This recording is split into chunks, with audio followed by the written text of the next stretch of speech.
And each one of them used to say, I don't know. And Imam Malik used to say, أَقْرَأُكُمْ عَلَى الْفَتْوَى, the dearest amongst you. To give fatwa without knowledge, he's the dearest in making it to the hellfire. Say, I don't know.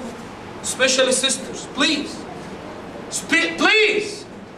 I have seen brothers and sisters giving fatwas for lives between husbands and wife. Oh, your life with your husband is okay, halal, and it's haram. Or, no, that's haram, and it's halal. Based on what? Imam Malik, guys used to come over from distances that is more than 1,000 and 2,000 kilometers, spending 3 to 4 months to reach Medina, to meet for 1 or 2 days with Imam Malik to ask their question. And he used to receive 1,000 questions every day. And he used to answer 10 of them. Malik, the most knowledgeable man on the earth at that time. And they used to tell him, Malik, we are here to ask you, we have spent 3 months just coming to Medina to ask that question. And you are answering 10 out of 1,000? He said, the dearest amongst you to give fatwa without knowledge will be the dearest to making it to the hellfire in the day of judgment. Malik. وَتَقُولُونَ بِأَفْوَاهِكُمْ مَا لَيْسَ لَكُمْ بِهِ عِلْمٍ. You are going to say with your tongue what you have knowledge of, what you have no knowledge of. Never ever. The Prophet ﷺ made it in one of the great ahadith to Mu'adh ibn Jabal. And he held his tongue. And he told them, hold it off. Make sure that this peace will be under control. And he told them, the one that will throw any one of the human being in the hellfire is the harvest of the tongue. And in another hadith, he did say, whomever will be able to grant whatever between his gum or chum and his thighs, I can grant him Jannah. Tongue and private part. If you will be able to protect them from evil, the Prophet is saying you are granted Jannah. Then Allah subhanahu wa ta'ala did end that verse, وَتَحْسَبُونَهُ هَيِّنًا. You think it's nothing. That's one of the problems. We are talking of just a word. A word? Just a word. Allah is saying you think it's easy. وَهُوَ عِنْدَ اللَّهِ عَظِيمٌ. To Allah subhanahu wa ta'ala is great. Is great. To the extent that the Prophet sallallahu alayhi wa sallam did tell them, whomever is backbite, a word. The Prophet told him, do you like to bring the dead body of your brother and I'm gonna let you eat him while being dead? He said, Ya Rasulullah, that's so bad. To bring the dead body out of the graveyard and you wanna let me eat him? That dead body? He said, yes. He said, no, I cannot do that. That's so bad. He told him, what you have said about your brother, it's worse to Allah subhanahu wa ta'ala than eating the dead body of your brother after dying. أَيُحِبُّ أَحَدُكُمْ أَن يَأْكُلَ لَحْمَ أَخِيهِ مَيْتًا فَكَرِهْتُمُوهُ. And Allah subhanahu wa ta'ala did mention in the verse in the chapter of Al-Hujurat, the same. Do you wanna eat the dead body of your brother? That's backbiting. Just to mention your brother with something that's correct. Unless there is a situation for. Backbiting is not to lie. And they said, Ya Rasulullah, what would be the situation if what I have said, it's already in him? He said, if it's in him, that's ghaiba, that's backbiting. And if it's not, that's a complete lie. That's even the different story. Backbite is to say something bad about your brother and he has that bad character. To mention your brother with something that he hates. Unless there is a situation for. There is something called recommended backbiting. There is a situation you have to say. There is a situation you have to declare. Somebody is coming to ask you about a certain person who is approaching his daughter to get married to. And you know something. That's for sure very fine. you have to mention to the man, be careful of such X, Y, and Z. Somebody, a dancer, one of those actors, naked woman, that's coming into billions of TVs, and you want to make a khutbah about any one of them to warn the people from. That's not backbiting. Somebody who is declaring, subjecting the sin, and making it openly, and he has no problem with making it before everyone, you have to warn the people from. That's not backbiting. And many, many, many other situations that you can, and at that time it's not called backbiting. It's saying, declaring the truth. وَتَحْسَبُونَهُ هَيِّنًا وَهُوَ عِنْدَ اللَّهِ عَظِيمٌ. You think it's easy, and to Allah subhanahu wa ta'ala it's big. And let's end inshallah subhanahu wa ta'ala with the hadith of Muhammad sallallahu alayhi wa sallam about the same. When Muhammad sallallahu alayhi wa sallam tell the companions, be careful of your tongue. وَإِنَّ الْعَبْدَ لَيَقْذِفُ بِالْكَلِمَةِ. One of the servants might say a word that can put him in Jannah for 7 years. Like what? Huh? La ilaha illallah. Accepted. Done. Kalima. And on the other hand, one of the servants might say a word that could put him in the hellfire for 7 years. Muhammad sallallahu alayhi wa sallam did say, whomever from the brothers will tell his brother, you are kafir, one of them has been hit with that title. You cannot say to a brother, you are kafir. You cannot. The Prophet saying, من قال لأخيه يا كافر فقد باءت بأحدهما. Whomever will say to his brother, you are kafir, one of them has been hit with that title.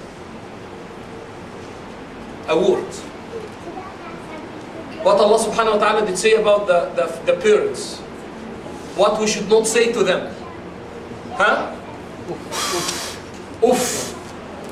Alif fa, 2 letters. It's not even a word. That's enough to put a man in the hellfire. In front of his parents. وَلَا تَقُلْ لَهُمَا uff. Uff. It's not even a word. But the sound that's coming out of the mouth, if it will be in a way that's making Allah subhanahu wa ta'ala angry for not respecting your parents or being bad at your parents, it's enough to put that man or that woman, that boy or that girl in the hellfire. وَتَحْسَبُونَهُ هَيِّنًا وَهُوَ عِنْدَ اللَّهِ عَظِيمٌ. You think it's easy, but to Allah subhanahu wa ta'ala, it's big. May Allah subhanahu wa ta'ala make all of us among those who are going to be able to fear Allah subhanahu wa ta'ala the way it should be feared. May Allah subhanahu wa ta'ala accept our deeds. May Allah subhanahu wa ta'ala make it sincere to His cause. May Allah subhanahu wa ta'ala fill our hearts with His love and the love of Muhammad sallallahu alayhi wa sallam. May Allah subhanahu wa ta'ala accept that great gathering. May Allah subhanahu wa ta'ala make all of us among those who are going to leave that place with faces different than the way we have come with.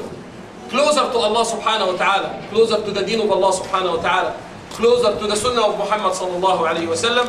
May Allah subhanahu wa ta'ala make all of us among those who are going to be able to make it on their deathbed. La ilaha illallah Muhammadur Rasulullah wa sallallahu ala sayyidina Muhammad wa ala alihi wa sahbihi sallam. Wa jazakumullah khairan. Subhanaka Allahumma wa bihamdik. Nashhadu an la ilaha illa anta nastaghfiruka wa natubu ilayk. Bismillahir rahmanir rahim. Wal 'asr innal insana lafi khusr illa alladhina amanu wa 'amilus salihat. وتواصوا بالحق وتواصوا بالصبر. صدق الله العظيم وبلغ رسوله الكريم ونحن على ذلك من الشاهدين. I want to just highlight one thing. I'm trying to not to take that much, as we discussed earlier. We can have a whole session in half of a verse. But one of the major reasons, if I'm going to cover 10-15 verses in the session, I need you to make sure that every word is being absorbed the way it should be. That's one. Second, I'm assuming that we had a commitment with one another on reading, reciting, memorizing. We have covered the whole today in a verse. If I'm going to cover 10, you will go back with your homework, and your homework is 10 verses. It's a verse. Those who have finished 13, what they will come out of today's session is another one verse.